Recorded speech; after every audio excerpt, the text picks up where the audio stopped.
Hello दोस्तों, एक बार फिर से आप सबका स्वागत है। तो ये देख सकते हैं कि BHU एंट्रेंस एग्ज़ाम जीके के बहुत ही महत्वपूर्ण प्रश्न हैं। ये हमारा पार्ट नंबर 2 है। इसका फर्स्ट पार्ट जो है वो अपलोड कर दिया है, जिसे आप BHU प्लेलिस्ट में जाकर देख सकते हैं। आप डिस्क्रिप्शन बॉक्स में जा सकते हैं, जहाँ पर उसका लिंक हम प्लेलिस्ट का दे देंगे। तो पहले क्वेश्चन की बात करें तो पहला क्वेश्चन क्या है कि किस पर्यावरणविद ने जैव विविधता संरक्षण क्षेत्र का सिद्धांत दिया? Which environmentalist gave the theory of biodiversity conservation zone? तो बहुत ही अच्छा है और इम्पॉर्टेंट क्वेश्चन है। तो इसकी बात करें तो इसका राइट आंसर क्या हो जाएगा? ये हो जाएगा नॉर्मन मेयर्स। तो बहुत ही अच्छा क्वेश्चन है, नॉर्मन मेयर्स इसका राइट आंसर हो जाएगा। ये एक ब्रिटिश पर्यावरणविद थे, नॉर्मन मेयर्स। नेक्स्ट क्वेश्चन की बात करें तो क्या हो जाएगा कि निम्नलिखित में से कौन सा वन्य जीव संरक्षण का पूर्व स्थान है? Which of the following is the former place of wild life conservation? तो इसका क्या हो जाएगा? तो ये हो जाएगा ऑप्शन सेकेंड, गृह उद्यान, होम गार्डन इसका राइट आंसर है। और बात करें गृह उद्यान वन्य जीव संरक्षण का एक पुराना उपाय है। तीसरा क्वेश्चन देख लेते हैं कि नाचने वाला हिरन भारत के किस प्रदेश में पाया जाता है? In which state of India is the dancing deer found? तो डांसिंग डियर फाउंड ये कहाँ है? तो इसकी बात करें तो इसका राइट आंसर हो जाएगा मणिपुर हो जाएगा इसका राइट आंसर। तो नाचने वाले जो हिरण हैं इनका जो असली नाम होता है ये होता है सानगाई हिरण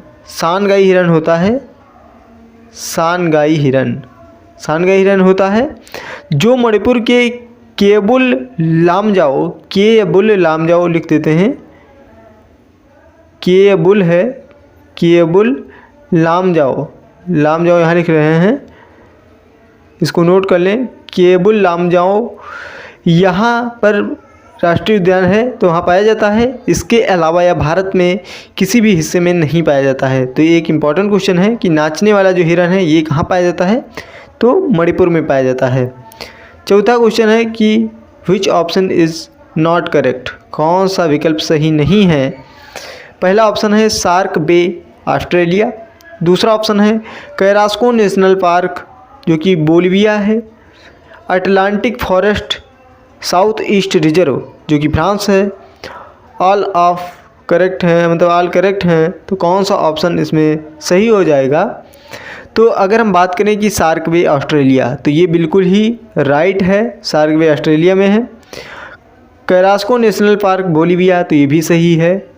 ये कैरास्को जो नेशनल पार्क है ये बोलिविया में है।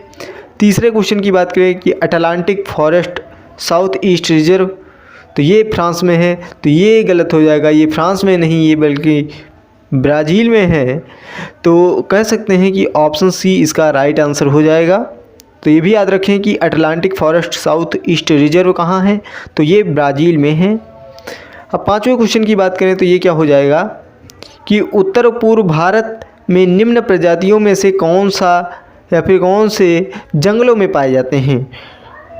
टोकीगेटो पहला है, दूसरा है लाल पांडा, तीसरा है हुलाल गिब्बन, चौथा है शेर की पूंछ वाला मकॉक।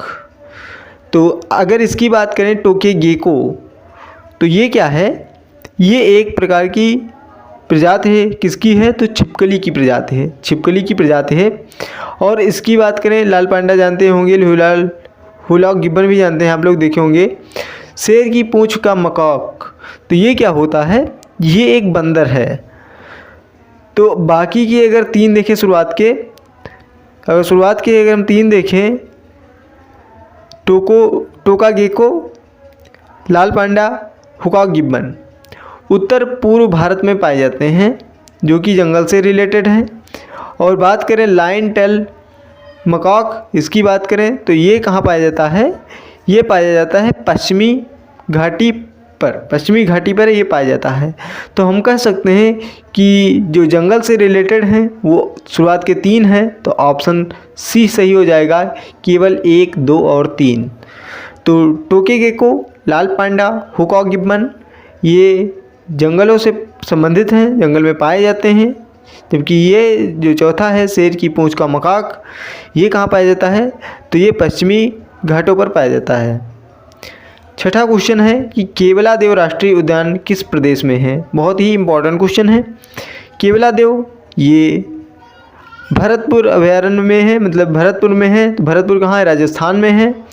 तो ये भरतपुर अभयारण्य के नाम से भी जाना जाता है। यहाँ 230 से अधिक प्रजातियाँ हैं। यहाँ 230 से अधिक प्रजातियाँ हैं। किसकी प्रजातियाँ हैं? तो पक्षियों की प्रजातियाँ हैं। पक्षियों की प्रजातियाँ हैं, ये भी याद रखें। तो केवलादेव राष्ट्रीय उद्यान कहाँ है? जो भरतपुर अभयारण्य के नाम से भी जाना जाता है, तो राजस्थान में है। पहला ऑप्शन सही हो जाएगा। सातवां क्वेश्चन है कि वांसदा राष्ट्रीय उद्यान कहाँ है? वांसदा राष्ट्रीय उद्यान, वांसदा नेशनल पार्क कहाँ है? तो ये हो जाएगा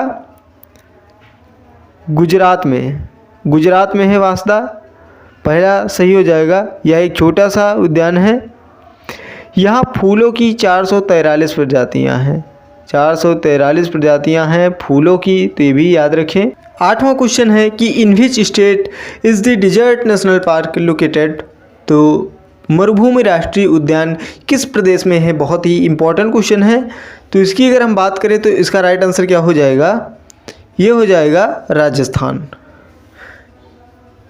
तो यह भारत का जो सबसे बड़ा राष्ट्रीय उद्यान है, क्षेत्रफल के अकॉर्डिंग की बात करें और इसके क्षेत्रफल की बात करें तो 6162 वर्ग किमी इसका जो क्षेत्रफल है, एरिया है।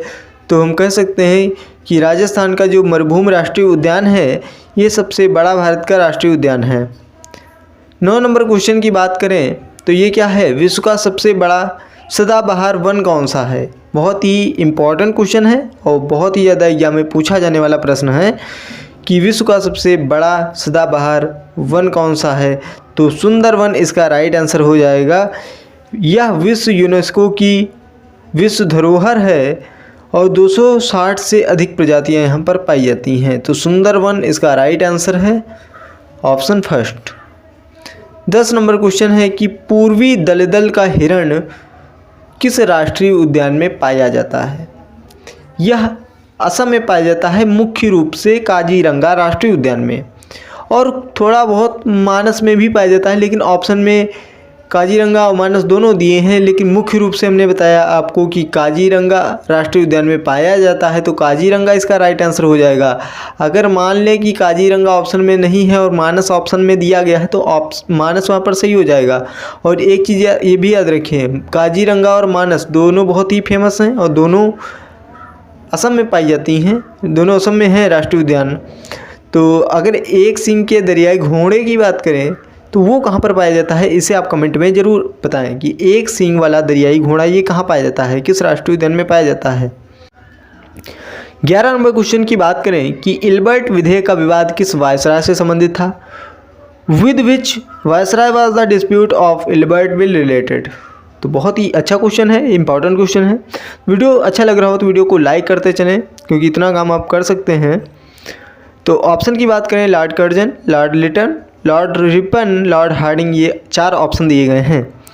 तो सबसे पहले आप ये चीज़ याद रखें कि जो इल्बर्ट बिल था तो ये 1889 में पेश किया गया था। 1889 में, उस समय आप थोड़ा सा गेस कर सकते हैं किसका काल हो सकता है, कार्यकाल। तो उस समय लॉर्ड रिपन का कार्यकाल था। तो ऑप्शन सी इसका राइट आंसर है कि इल्बर्ट बिल जो कि संबंधित है, ये लॉर्ड रिपन से संबंधित है। 12 नंबर क्वेश्चन की बात करें कि कांग्रेस के कराची अधिवेशन में मौलिक अधिकार तथा राष्ट्रीय आर्थिक नीति का प्रस्ताव पारित किया गया। कांग्रेस के कराची अधिवेशन की अध्यक्षता किसने की थी? The resolution on fundamental right and national economic policy was passed in the Karachi session of Congress. Who preceded over the Karachi session of Congress. बहुत ही अच्छा क्वेश्चन है, बहुत ही इंपॉर्टेंट क्वेश्चन है। तो इसकी बात करें तो इसका राइट आंसर क्या हो जाएगा? उससे पहले आप थोड़ी सी चीज़ जान लेते हैं कि 29 मार्च 1931 ये टाइम था।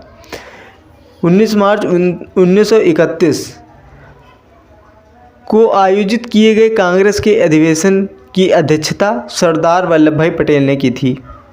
तो ऑप्शन सी यहाँ पर करेक्ट हो जाएगा। इस अधिवेशन में मौलिक अधिकार तथा राष्ट्रीय आर्थिक नीति पर प्रस्ताव पारित किए गए थे। किस पर? मौलिक अधिकार और राष्ट्रीय आर्थिक नीति पर प्रस्ताव पारित किए गए थे। कब? जब कि कांग्रेस की अध्यक्षता कब की गई? 29 मार्च 1931 को कराची अधिवेशन में। तो ये भी जानकारी आपके लिए इम्पोर्टेंट है, तो इसे भी याद रखें। तो आज के लिए इतना ही, मिलते हैं नेक्स्ट वीडियो में। वीडियो को लाइक करें, शेयर करें, चैनल को भी सब्सक्राइब कर लें। मिलते हैं नेक्स्ट वीडियो में, तब तक के लिए thank you, all the best.